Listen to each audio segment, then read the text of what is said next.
Before time began and life existed, three golden goddesses descended upon the chaos that was Hyrule.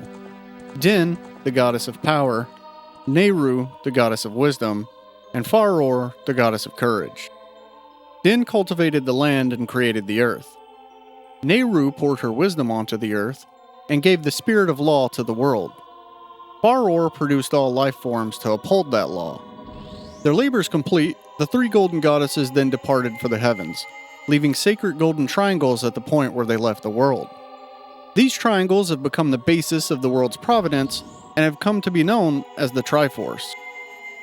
Hey everyone, welcome back to the Backlog Battle. I'm Tennessee, and in today's video we're going to be playing through one of the games that, in my opinion, is up there for consideration as one of the greatest of all time. The only problem with that is I haven't played the game in darn near 20 years, so I plan on playing through it again and seeing how the game's held up, and if that statement still holds true today. Now I know there's a lot of stuff to do and heart pieces to collect, so if you're looking for a guide or a completionist playthrough, this ain't gonna be it. I play through games casually and give my opinion on them, and that's what I plan on doing with this one. There's plenty of information out there about the game if that's what you're after, but if not, and you just want to hang out and hear about a playthrough, I'd love for you to stick around. Let's start off as we always do by taking a look at the manual. The manual is worth looking at, in my opinion, for the artwork alone. It seems like every action within the game is explained and illustrated in color with that very distinct Zelda art style to it. Aside from that, it covers all the things you'd normally expect: controls, saving, loading, story, and items. And the only real negative thing I could say about it is that if you've read through it, you'd know exactly what the items you're missing and would already understand the mechanics behind every one of them.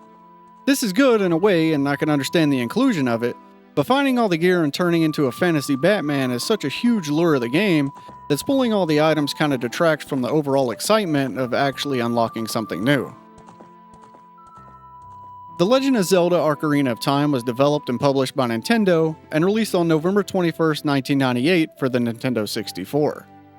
It follows the story of Link, a chosen adventurer on his quest to defeat Ganondorf, an evil sorcerer attempting to attain the Triforce to rule the world. Being the first game in the series to utilize 3D graphics, it revolutionized what games could be, featuring a target lock system and context-sensitive buttons that really paved the way for how to interact with objects in a 3D space. Winning multiple Game of the Year awards and selling 7.6 million copies, it's no wonder why the game is remembered so fondly by so many. Now I won't be going for that 100% completion because I don't intend to look anything up. I haven't played the game in a very long time and I want to experience it as fresh as I can, though obviously I do remember some of the things. The game starts off in Kokiri Forest, where the Great Deku Tree serves as the guardian spirit. The children of the forest, the Kokiri, live with the Great Deku Tree. Each Kokiri has his or own guardian fairy, except for one. A sleeping boy who is having a nightmare. The same nightmare he's had every night. During a storm, Link, the boy, finds himself standing in front of a mysterious castle. A rider on horseback, carrying a girl, races by. The girl looks back at Link as if to say something, then another rider appears. A big man clad in black who looks down menacingly at Link, and Link then finally awakens. As Link opens his eyes, he sees a fairy floating in front of him. The fairy's name is Navi, and Navi is sent to summon Link to the Great Deku Tree. Upon exiting your house, you're met by Saria, a Kokiri girl who's excited to see that you've finally gotten a fairy, saying you're now a true Kokiri. Before being able to approach the Great Deku Tree, though, you're stopped by Mido, who tells you that you'll need a sword and a shield equipped before he'll let you pass. The shield can be bought in a shop nearby for 40 rupees, which serves as the game's currency. You can obtain these by doing things like throwing rocks, finding hidden ones, or cutting grass with the sword. The sword, though, you'll have to find located in the Forest Training Center on top of the hill in the area. You have to crawl through a tunnel and make your way through a maze with a rolling rock in it. This area serves to teach you camera controls and how to look around corners by pressing the Z key. At the end, you find a chest with a Kokiri sword inside, which is said to be a hidden treasure of the Kokiri. Speaking to other people in the town, you learn that Mido is kind of a bully, making others clean up rocks outside his house and pull weeds in front of Sarias in hopes to gain favor with her. You also learn that the Kokiri are restricted to the forest because if they leave, they'll die, which is told to you by a person standing near the entrance. Returning to Mido with a sword and shield, he begrudgingly lets you pass, but not before telling you he'll never accept you as one of them, and can't understand why you're the favorite of both Saria and the Great Deku Tree. Passing Mido allows you to enter into combat for the first time against a couple of Deku Babas. These don't pose any real threat like the ones later in the game, but they do drop Deku sticks, which work like a sword but are much weaker. You then approach the Great Deku Tree, who already knows you've been having nightmares. He says the servants of evil are gaining strength and that a vile climate pervades the lands, causing nightmares to those sensitive to it. He explains that he has become cursed and needs you to break the curse with your wisdom and courage. Then, the Great Deku Tree opens his mouth, revealing a doorway. Inside the Deku Tree serves as the first dungeon and gives a good look at what to expect throughout the rest of the game. You work your way through the dungeon vertically first, entering different rooms that have you completing puzzles before unlocking items or finding a way forward. You collect different items such as the map, which details the interior of dungeon, and the compass, which shows the location of all chests, bosses, and the room you're currently in on the map. I distinctly remember being stuck in the compass room with no way to exit the first time I played the game. I ran around for a while before my dad told me to try lighting the stick on fire and using it to light the brazier nearby. This never crossed my mind, and I remember it standing out as something that set this game apart. From that point on, I started taking a different approach to the game, because it was like nothing I had ever played before.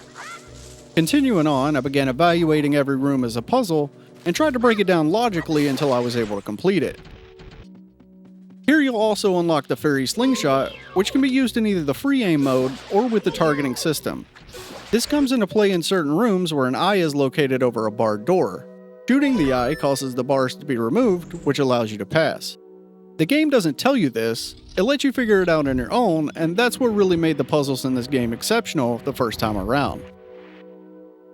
Here I also came across Deku Seeds for the first time, which, when used near an enemy, will stun them for a short time. These come in handy when fighting the dungeon boss, since being able to stun it lets you get a couple of attacks in with your sword. Aside from the eyes, the other puzzle elements I encountered were pushing blocks, buttons, climbing vines, burning spider webs, and using the shield to knock back and hit Deku Scrubs with their own seeds. You'll also come across gold versions of the Scatola that, when defeated, drop a token that can be collected in exchange for rewards later on in the game. Entering the final chamber, I faced off against the parasitic armored arachnid Goma. Navi tells you the monster's eye is vulnerable when it's red, and you're able to use Deku Seeds to stun it as it approaches you, allowing you to get a few sword attacks in. Once it recovers, it climbs to the ceiling and drops eggs that, after a short time, turn into larvae unless destroyed. While on the ceiling, Goma can be shot in the eye, which causes her to fall to the ground and gives you an opportunity to attack. During my fight, I didn't think to shoot her from the ceiling until after she had chased me around the room a few times. She got a few hits in, but I was able to recover health using the grass located on the edge of the room, which when attacked drops items including hearts that replenish your health. Your health is displayed in the top left corner of the screen with heart icons. Initially you start with 3 hearts, but you can expand this by collecting heart pieces. Once you've obtained 4 of them, your health meter will increase by 1 heart. Defeating Goma rewards you with 1 full heart container and teleports you back to the Great Deku Tree, who tells you he was doomed before you even entered. He explains that Ganondorf, the man from your dreams, is an evil sorcerer ceaselessly searching for the sacred realms that is connected to Hyrule. There, he seeks to find the Triforce, which contains the essence of the gods. Ganondorf placed the curse upon the Deku Tree when he refused to give him the Kokiri Emerald, or Spiritual Stone of the Forest. The Great Deku Tree warns that Ganondorf must never be allowed to enter the Sacred Realm or take possession of the Triforce. He tells you to go to Hyrule Castle and to meet with the Princess of Destiny, and gives you the stone, saying the future now depends on you. Then he fades into gray, dead wood, and his leaves begin to fall off. Exiting the area, you're met by Mido again, and he can't believe that the Deku Tree is gone and blames its death on you before walking away. You can then leave the forest, and in doing so, you're met by Saria standing on a bridge on the way out. She says she knew you would leave one day and gives you a fairy ocarina as a sign of your friendship. Link then backpedals a bit before breaking off into a full-blown sprint in one of the funniest goodbyes I think I've ever seen. Exiting the forest leads you into Hyrule Field. Hyrule Field serves as the main hub that leads into different zones. You're met by a giant owl perched on a tree. He tells you to proceed straight ahead where you'll find Hyrule Castle, the place where the princess is located. The owl appears randomly throughout the game to guide you on your quest, providing tips, but the frustration comes when you try to skip through his dialogue quickly. Hitting A advances the text, but when he's done talking, he asks, "Did you get all that?" And the cursor defaults to no. So if you're not paying attention and just spamming through the text, you'll end up sitting through all of his dialogue again. I'm pretty sure anyone who's ever played the game has experienced this before, and it's something that I had completely forgotten about and fell victim to once again. As you make your way across Hyrule Field, you'll notice that there's actually a day-night cycle in the game. Every town changes depending on whether you enter during the day or night. For example, if you approach the castle at night, the city gates close and you can't enter until the next morning. Needing to go inside, I wait until morning and then head through the gates and go into the room immediately to the right of the entrance. Inside, you meet a guard who talks about how bored he is and how things would be more exciting if there were more troubles in the world. The main reason to visit this room, though, is the pots. If you ever need to collect rupees, this is the place to go. I come here, break all the pots, exit the door, and re-enter. The pots respawn every time and can be used as sort of an infinite money glitch. Aside from the pots, there are also a few boxes in the room, and inside one of them, you'll find another gold scatola. Heading further into the city, you enter the courtyard filled with various shops and NPCs. I spent some time checking out the shops and talking to people before coming across Malin, a girl from Lon Lon Ranch, who says her father went to the castle to deliver some milk and hasn't yet returned. I decide to head to the castle to meet the princess, and when entering the zone, I'm met by the owl once again. He explains that in this area in the outside world, time flows normally, but in towns, time stands still. That's useful if you want to enter into the city at night. You can come into this zone, wait until night, and then re-enter the town, which would otherwise be inaccessible due to the gate shutting. I climb the vines and dodge the guards to make my way up to the castle, taking the waterway to avoid being seen. I find a man sleeping and mumbling about the ranch, but I can't progress further because he's blocking the way. So I head back to Malin, who's waiting near the entrance of the zone now. She says if I look for her father, she'll give me an egg she's been incubating. Waiting until morning, the egg hatches, and equipping it to one of the sea slots and using it next to the man wakes him up. He tells you his name is Talon, the owner of Lon Lon Ranch, before running off in fear of his daughter being mad at him. You can then push the crates into the waterway to build a bridge, allowing you to jump across and enter a tunnel leading into the next area. Here, you have to make your way through the gardens while avoiding patrolling guards. The camera is stationary, letting you see the whole puzzle and track their movements, and if you get caught, you're kicked out and have to start all over. But if you make it through, you reach the castle courtyard. Here you can find an Easter egg by looking through the window on the right side of the courtyard, where you'll find a painting of what appears to be Mario and Peach. After admiring some paintings, I went ahead and talked to the princess who's standing by another window. She notices your fairy and realizes you must be the boy from the forest. She asks if you have the Stone of the Forest, and when you say yes, she becomes excited and tells you about a dream she had. Dark storm clouds billowed over Hyrule, but then a ray of light shot out from the forest, parting the clouds and transforming into a figure holding the stone, followed by a fairy. She believes the dream was a prophecy and that she's been expecting someone from the forest. She introduces herself and tells you the secret of the Sacred Realms, which has been passed down through the royal family. She explains that the three goddesses hid the Triforce because it has the power to grant any wish to whoever holds it. If someone with a righteous heart makes a wish, Hyrule will be led into a golden age. But if someone evil makes a wish, the world will be consumed by darkness. To protect it, the ancient sages built the Temple of Time, which serve as an entrance to the Sacred Realm. The realm is sealed behind the Door of Time, which can only be opened with the 3 spiritual stones and the royal family's treasure, the Ocarina of Time. Zelda believes the dark clouds in her dream represent a man who recently came to visit her father, Ganondorf, the leader of the Gerudos from the desert to the west.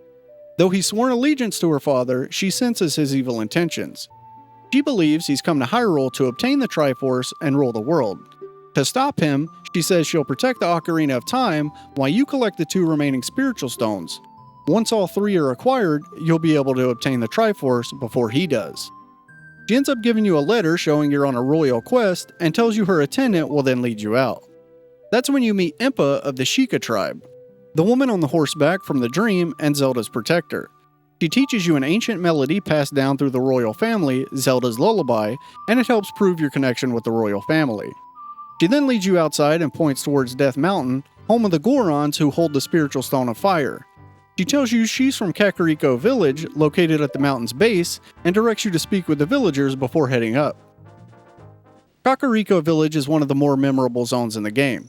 I feel I could fill an entire video just talking about this place, so I'm not going to cover everything in full detail and just try to hit some of the main points. Here you'll find a boss complaining about his workers who are supposed to be building a structure in the middle of town. Not something that really matters too much, but it does come into play once you grow up and then see the building completed. There's also a lady who raises chickens but is allergic to them, so she needs your help returning them to their pen. When you pick one up, you're able to float when jumping off ledges. So the quest plays out like a small puzzle where you need to find all the chickens scattered throughout the village, and once you've gathered them all, she'll reward you with a glass bottle, which can be used to store things like milk, bugs, berries, or fish. You'll also find a rundown house where a once wealthy family has been turned into spiders. They explain that collecting gold Scatola tokens will break their curse. For each family member you free, you'll receive a reward. There are some solid rewards here. I remember unlocking the heart piece at 50 tokens, but I don't think I've ever reached the full 100 in any of my playthroughs.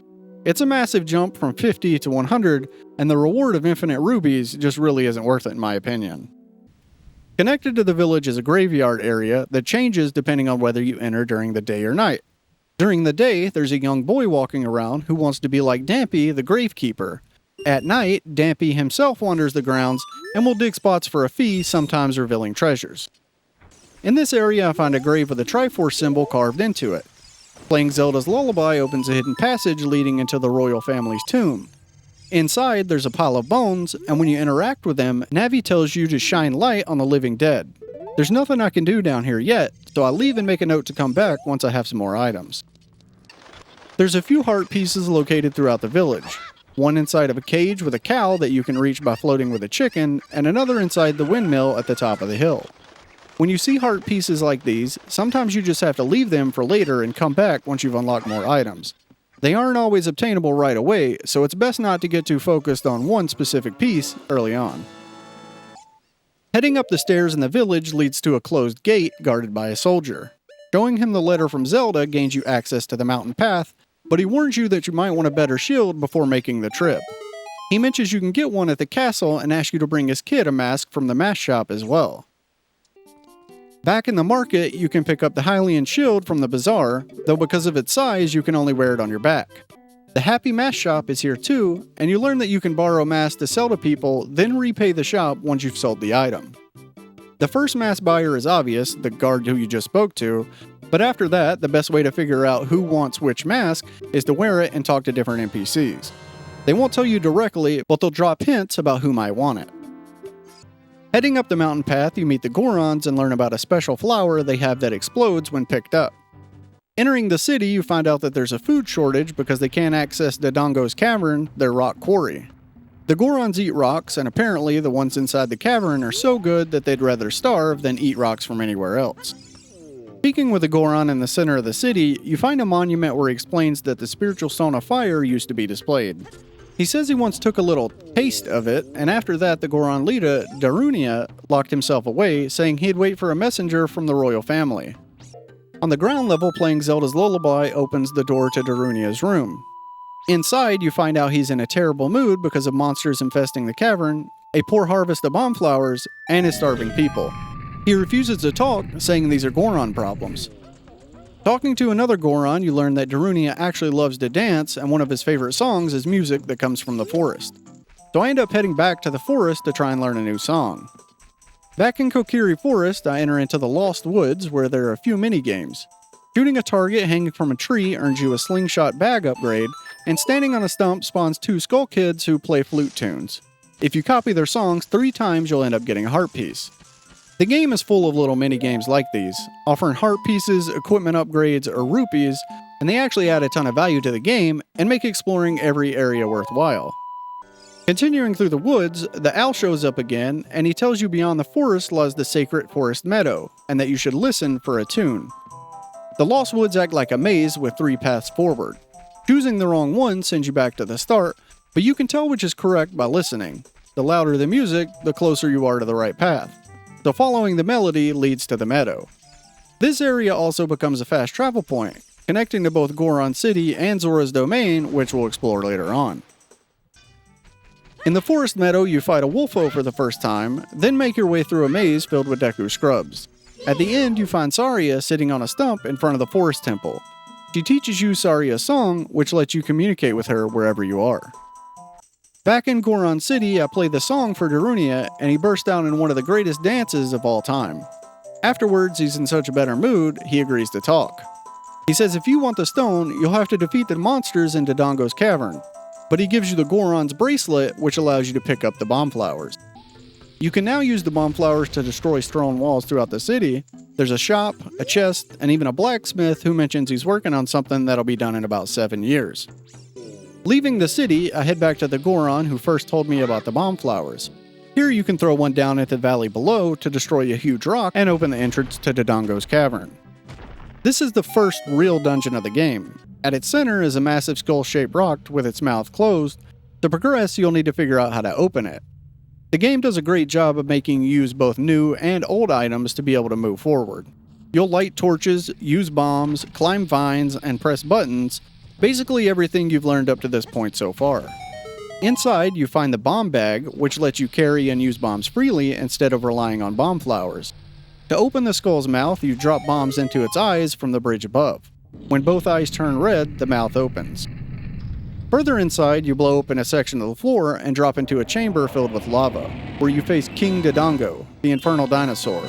It's a giant lizard that tries to suck you in before rolling around the room. The trick is to toss a bomb into its mouth while it's inhaling, which stuns it and gives you a chance to attack. The best way that I found to avoid damage while it's rolling is to just stand on the near edge of the lava. After a few successful hits, it rolls into the lava pit, solidifying the floor. You then grab your heart piece and teleport out of the dungeon. You're met by Darunia, who says all the troubles were caused by Ganondorf, who promised to open the cave only if they gave him the spiritual stone. Since you risked your life to help them, he rewards you with the Goron's Ruby, the spiritual stone of fire. Before leaving, he mentions that you should visit the Great Fairy at the top of the mountain. Other Gorons rush in for a group hug, but just like with Saria, Link isn't much of a hugger and backsteps out of there before things get too awkward. For the next part of the game, I spend some time exploring and completing side activities that aren't directly related to the main quest. I went to the top of the mountain and talked to the Great Fairy, who gave me the ability to charge up my sword and perform a circular attack that uses magic power, indicated by a green bar under the health meter. Before leaving, she mentions that one of her friends lives near Hyrule Castle, and I remember a rock there that looks like the ones that I've been blowing up. So on my way down the mountain trail, I destroy some rock walls and get a gold Scatola token and a few rupees before heading back to the castle.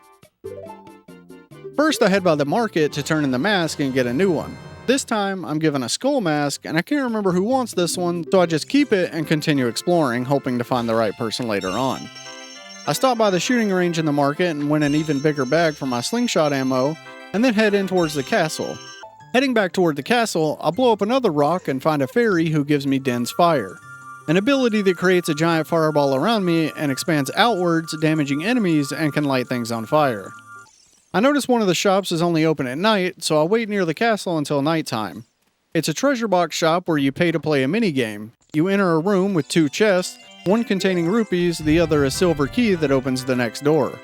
I try to remember the pattern, but it seems to change each time, and after about 30 attempts, I just decide to move on. Next, I head to Lon Lon Ranch and find Talon sitting around in a chicken coop. He says if I can pick out 3 special chickens, he'll give me a gift. After about 5 attempts, I manage to select the right ones and earn a bottle of milk. I usually use the bottles to store fairies because if you die, they restore you to full health. Definitely useful when going into a dungeon with a few extra lives. I also find Malin out in a field with some horses singing. She introduces me to a horse named Epona, who's initially scared of me. From previous playthroughs, I know she's supposed to teach a song that lets you call the horse, but for some reason I can't get it to work this time, so I just end up moving on. During all this, though, Navi has been bugging me to go ask Saria about the other spiritual stone. I walk back to the forest meadow, but all she says is, when you want to hear my voice, play Sarias Song, you can talk with me anytime. So I walk back 10 feet, play her song on the ocarina, and she says, I don't mind talking to you using the ocarina's magic, but I'd really like to talk to you face to face. Really? I just tried that. What do you want from me, lady? So I try talking to her again, and she tells me I can only talk to her using the ocarina. At this point, I'm stuck in an infinite cold shoulder loop. The game just keeps pointing me to talk to her, but nothing works. Before leaving, I put on the mask, thinking people respond differently to it, so she probably will as well. And this time she says the mask looks familiar, like something she's seen in the Lost Woods. Finally, I have a clue on where to go to get rid of the mask. Since this is a dead end for me now, I leave and return to the Lost Woods. Immediately on my way out, Navi stops and tells me to talk to Saria again. I put her in one of my bottles, bury her, and considering abandoning my quest and just joining Ganondorf. The lack of communication is driving me crazy at this point. But back in the Lost Woods, I take a different path than usual and find another tree stump to stand on. Playing a song with a Skull Kid earns me a heart piece, and finally I'm able to sell the skull mask to him. Luckily, I already know where to go because Saria and Navi are being absolutely no help. I head towards Zora's River and am met by the owl once more. He tells me that ahead lies Zora's Domain, but the door won't open to anyone except those with a connection to the royal family. On the bank of the river, there's a shirtless man eating beans. Now, I don't know about you, but if I see a shirtless man sitting on a riverbank selling beans, I'm probably gonna buy some. You can plant the beans in dirt patches throughout the world. At first, they don't do anything, but later on they grant you access to areas that you wouldn't be able to reach previously.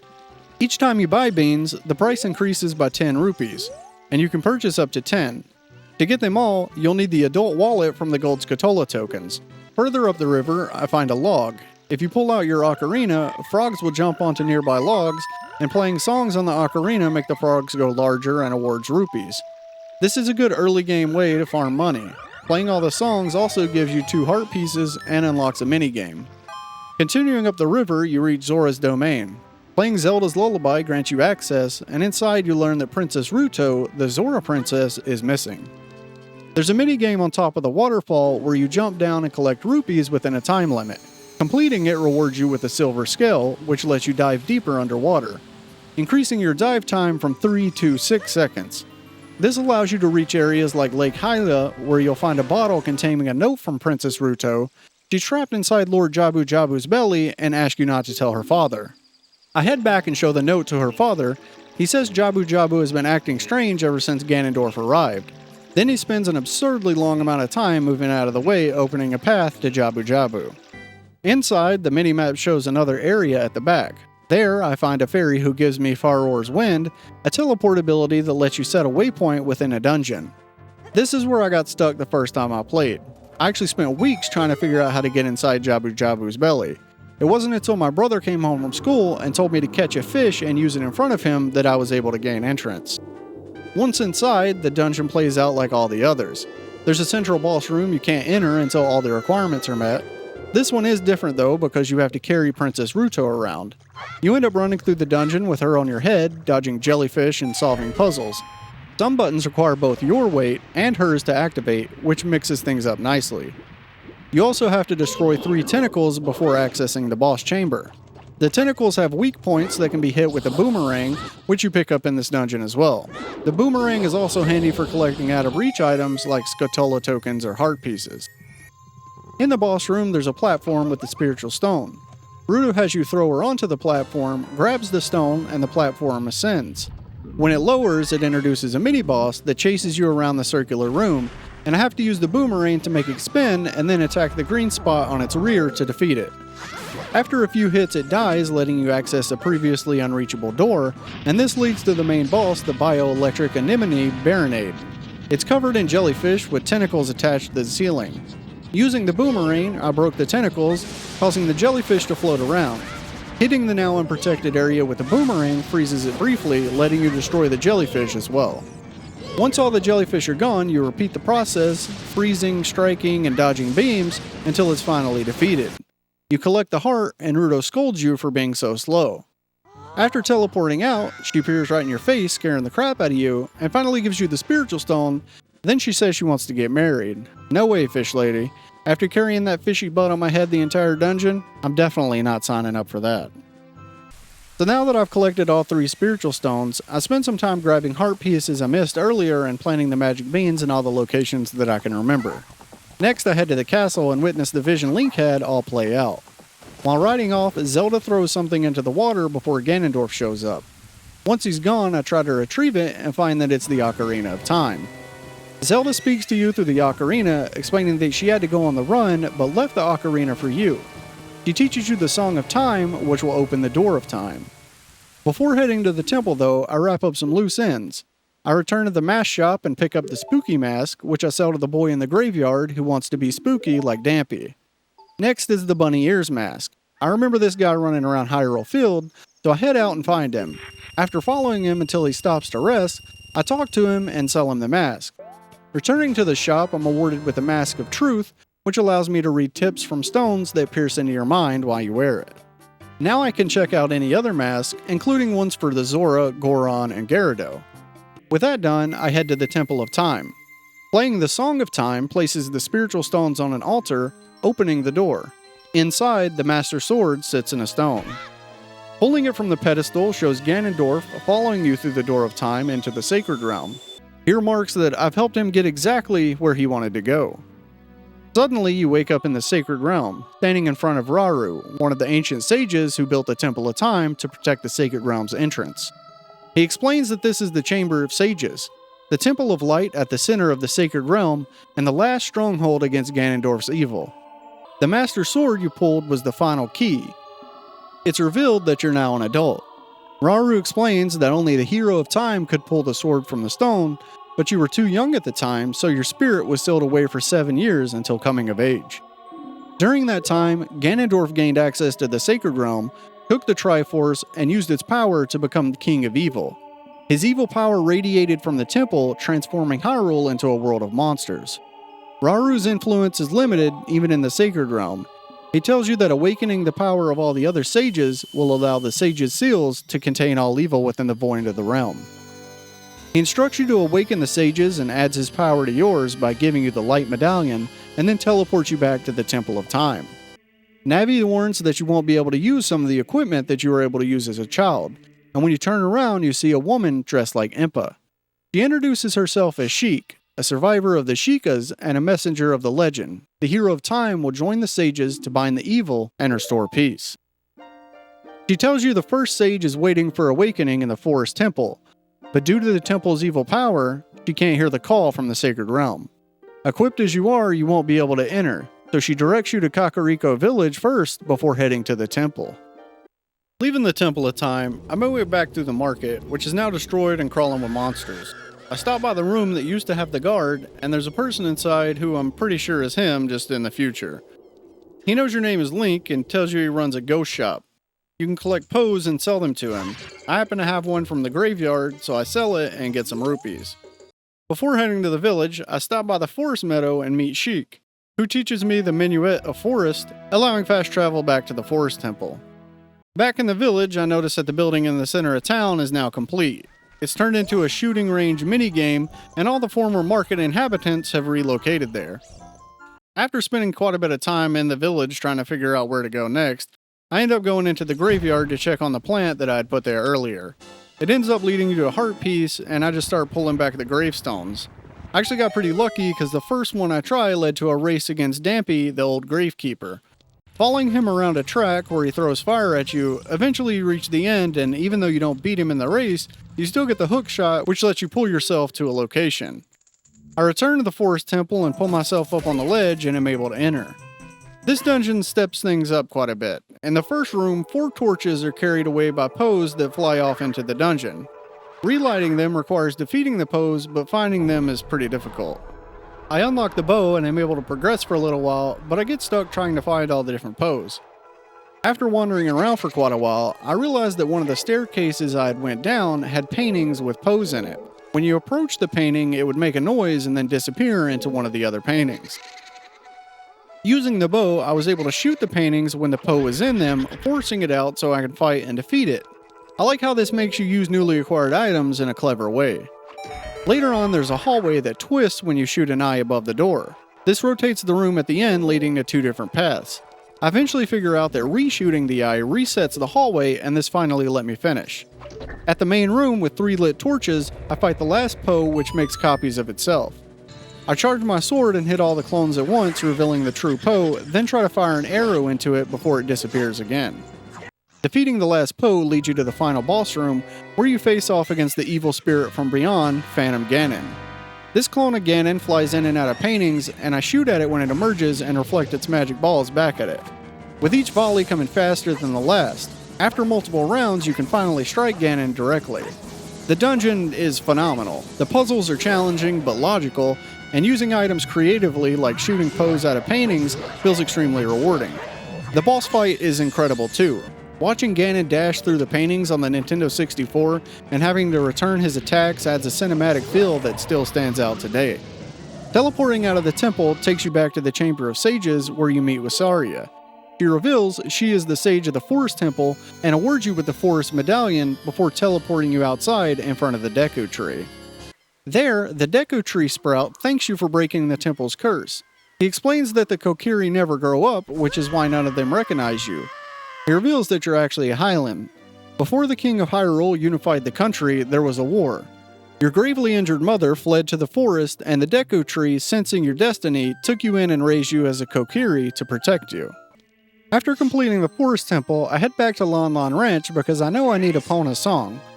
First, I stop at the Temple of Time and meet Sheik again, who teaches you the Prelude of Light, letting you fast travel to that location.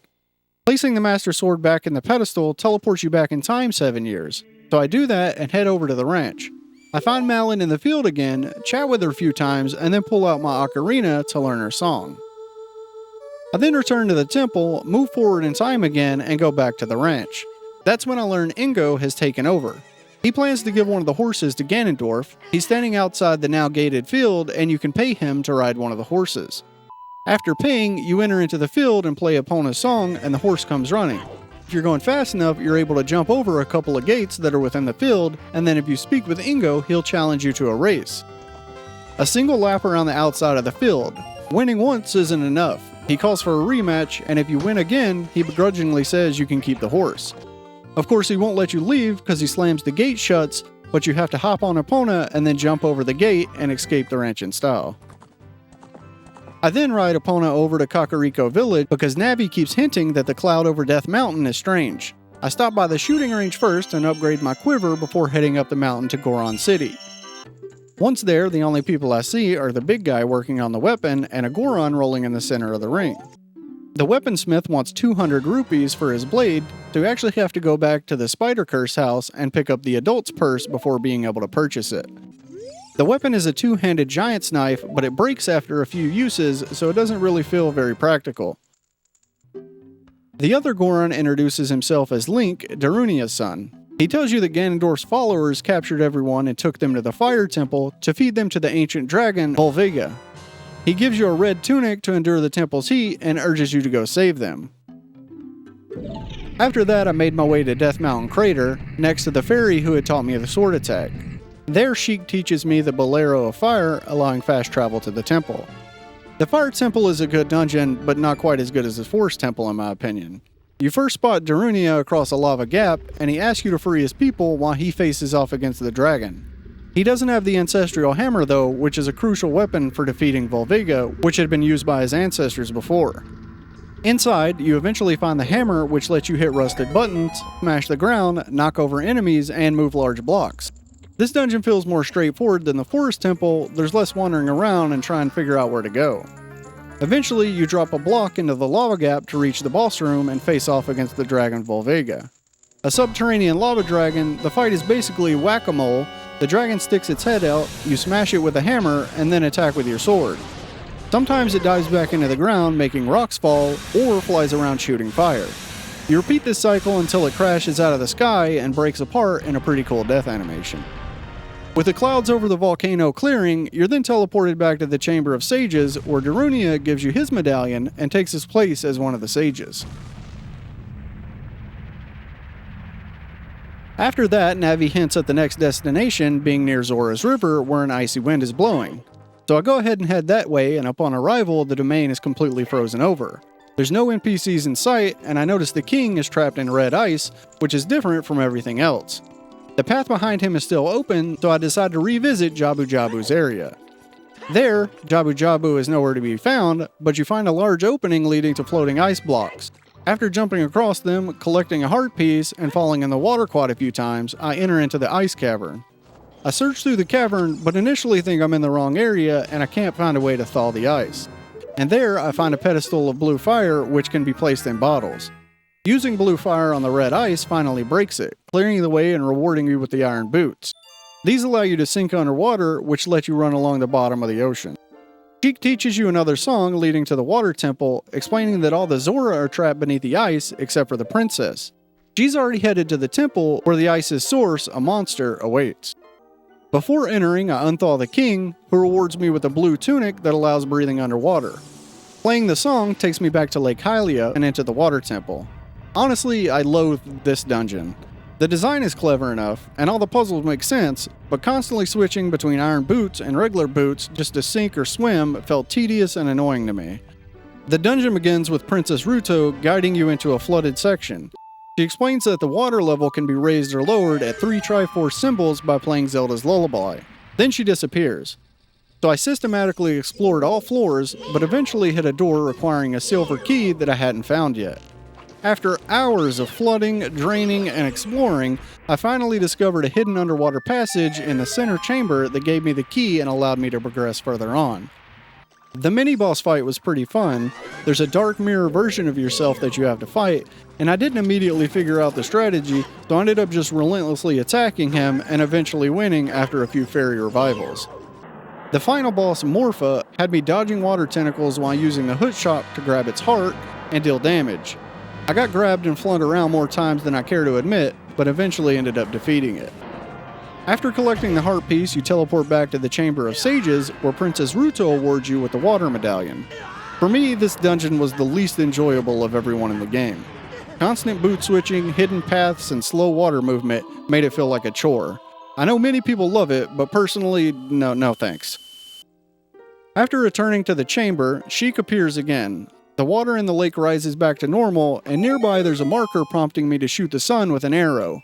Doing so rewards you with the flame arrow. After the water temple, I got a bit off track. Navi wasn't being much help, so I decided to just go explore Gerudo Valley.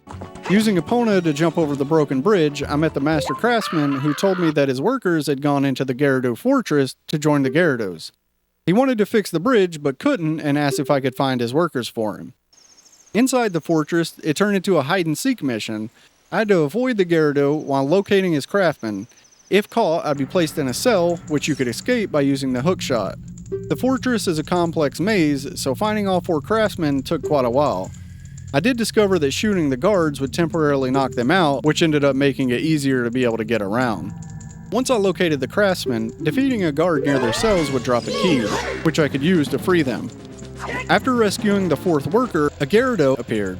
She had been observing my progress and impressed by my skill. She ended up giving me a membership card, granting access to the fortress and the desert beyond. She explained that Naburu is second in command to Ganondorf, and that men were previously considered useless until now. I attempted to traverse the desert, but was stopped by a guard who informed me I wasn't yet equipped to survive the journey. So I returned to the fortress and played a horseback target minigame, unlocking a heart piece. There's also a Gerudo training grounds, a puzzle dungeon with keys and a central chest. Without all the necessary gear though, I couldn't complete it, so I left and tried to figure out what the next destination was. I then headed back to Kakariko Village, which had been set ablaze. Outside the well, I saw Sheik, but before I could interact, a shadow burst out, knocking her to the ground and rendering me unconscious. Upon waking, Sheik explained that Impa had sealed an evil shadow spirit in the well, but now it's escaped. Impa had gone to the Shadow Temple and was one of the sages. She taught me the Nocturne of Shadow and said she would protect the village while I venture into the temple to save Impa. Before entering, I stocked up on fairies by teleporting to the Forest Temple, and then when inside, it became apparent that I didn't have the Eye of Truth, which was required to progress. So I left, but not before finding the hover boots, which let you walk off ledges briefly before falling. I realized that the well's water was controlled by the windmill, which wasn't working because the well was dry. And when speaking with the person inside the windmill, they mentioned a child playing a song on the Ocarina 7 years ago, so it clicked. I traveled back in time, returned to the well, and ended up playing the Song of Storms, which triggered a cutscene that drained the water, and now you're able to go into the well as a child.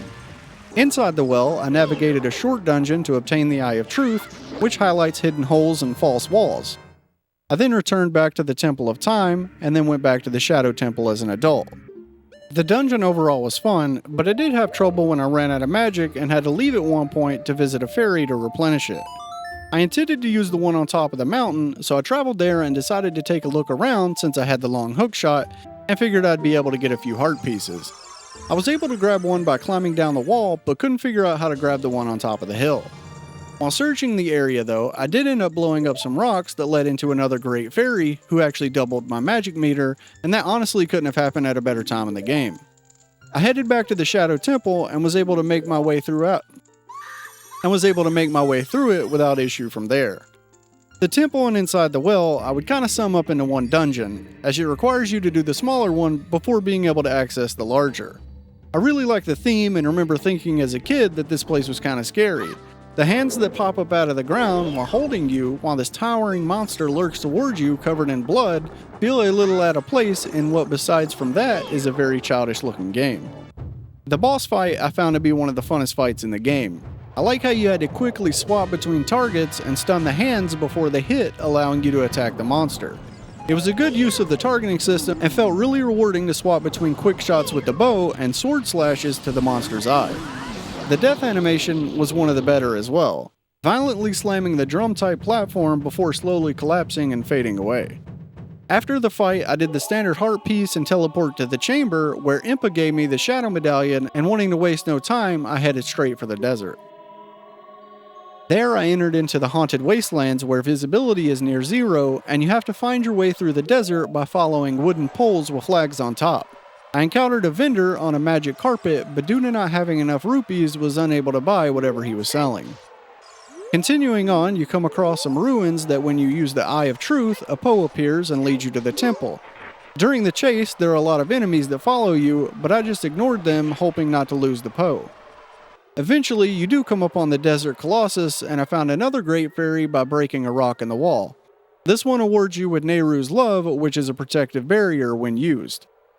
Entering into the temple, I wasn't able to progress because there is a hole indicating I needed to be the smaller version of Link and a large block that I couldn't move, so I exited the temple.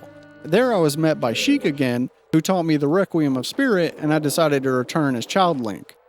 When entering this time, I was met by Naburu, who ends up telling you that even though she serves Ganondorf, she's nothing like him. In their culture, a man is born once every 100 years, and that man is destined to be the king of the Gerudos. The man is Ganondorf, and though she serves him, she is nothing like him. She wants me to go through the tunnel and retrieve the silver gauntlets and return them to her so that she can sneak into the temple and steal all the treasure he has, messing up his plans. I agree and enter returning with the gauntlets, but she's being taken prisoner by Ganondorf's minions, which are two witches using black magic, and then is teleported away. The two witches who trapped her then fly back into the temple, and I return as Adult Link to finish the dungeon. Now having the silver gauntlets, I'm able to move the stone from before and fight my way through the dungeon. This dungeon to me was thematically the best aside from the Forest Temple. It gave off Egyptian vibes, being in a sandy environment and having a large statue and what looked like hieroglyphs on the walls. The use of the light as a puzzle mechanic was great, and having the armored axe-wielding minions that dealt a lot of damage really varied from other enemies in the game. The final boss fight was great in theory, having to redirect the elements of fire and ice back to the opposite sister, but I feel like in practice it fell apart in the second phase when they combined into one enemy. At that point, all you had to do was hold down block while tracking the two across the room and wait. Once the mirror shield had absorbed 3 attacks, it would hit them and then you'd have to attack with a sword. Mechanically, it was something different, and the game did a great job teaching how to use the shield via puzzles before having to use it on the boss. After death, the two witches argue for a bit before ascending into heaven with halos on their heads, and we collect our heart piece and teleport out. There, Naburu gives you the spirit medallion, and we have officially awoken all the sages. Rauru tells you before the final showdown, you should meet the one who's been waiting for you at the Temple of Time. So I head there and find Sheik waiting for me. She tells you that you've one final showdown with the King of Evil, but before that, she needs to tell you another legend of the Triforce passed down by the Sheikahs. She tells you the resting place of the Triforce, the Sacred Realm, is a mirror that reflects what's in the heart. If the heart of an evil one is to enter it, it will become a pure evil. But if the heart is pure, the realm will become a paradise. The Triforce is a balance that weighs the 3 forces: power, wisdom, and courage. If the heart of the one who holds the sacred triangle has all 3 forces in balance, that one will gain the true force to govern all. But if the person's heart is not in balance, the Triforce will separate into 3 parts. Only the part the person most believes in will remain with them. If they want the true force, they must acquire the lost 2 parts. She says the 2 lost parts will be chosen by destiny and held by 2 who bear the Triforce mark on the backs of their hands. Ganon, having entered into the Sacred Realm and obtaining the Triforce, resulted in it splitting. The Triforce of Power remained with him, and the other 2 were placed within those chosen by destiny, who he started looking for. Through the Triforce of Power, he was able to become the evil king, but he still desires the true force. She tells you that you have the Triforce of Courage, and the last piece, the Triforce of Wisdom, is held by the last sage, her. She shows the Triforce power in her hand and transforms herself into Princess Zelda. She says 7 years ago, she thought the Ocarina would be safer in your hand, and she had no way of knowing the Master Sword would seal you away in the Sacred Realm for 7 years.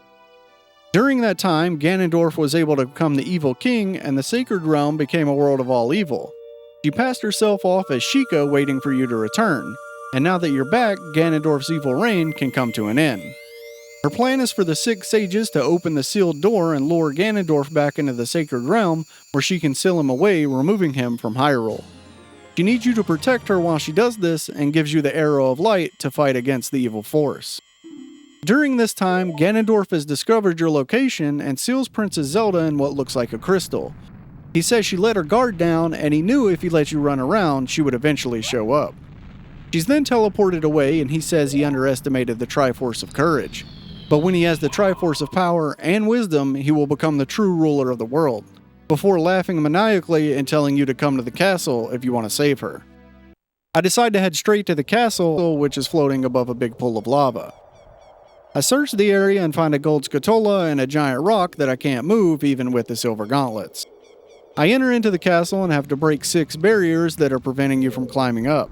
Each area has you complete a 1-room mini-dungeon where you have to use different equipment, and I end up finding gold gauntlets which let you move the barrier found outside and get a fairy buff that reduces damage by half.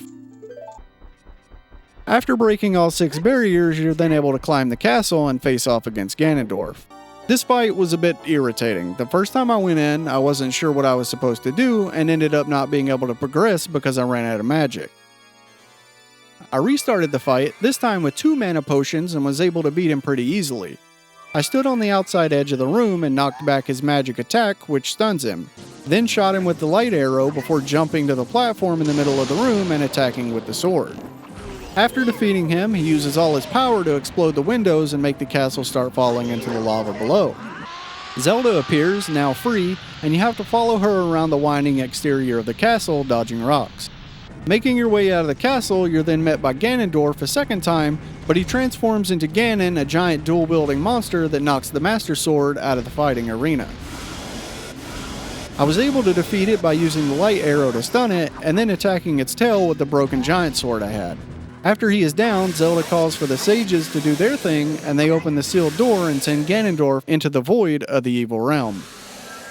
He curses you and tells you that when the seal is broken, he will exterminate your descendants because he still has the Triforce of Power. Zelda then takes the Ocarina of Time, thanks you, and sends you back in time to live out the time that you've lost. The credits roll and we see a big party going on in Hyrule Field with all the characters from the game. The thing that caught my eye here is the Kokiri are present as well, so they were actually able to leave the forest without dying. It must have just been something the Deku Tree said to them to keep them from wandering outside of the woods at night, which is a little backward. The game then finally ends with Link returning to the Temple of Time and meeting Zelda back in the courtyard before a "The End" screen appears. Well, now that I've beaten it again, let's discuss how The Legend of Zelda Ocarina of Time holds up against unrealistic nostalgia. Graphically, the game looks great still. Yes, the models are lower poly and texture's not as high resolution as you're going to see in games today, but there was never a point I was looking at it and thought it looked bad. In fact, most of the environments were so well done that I didn't feel like I was playing a game that was released 27 years ago.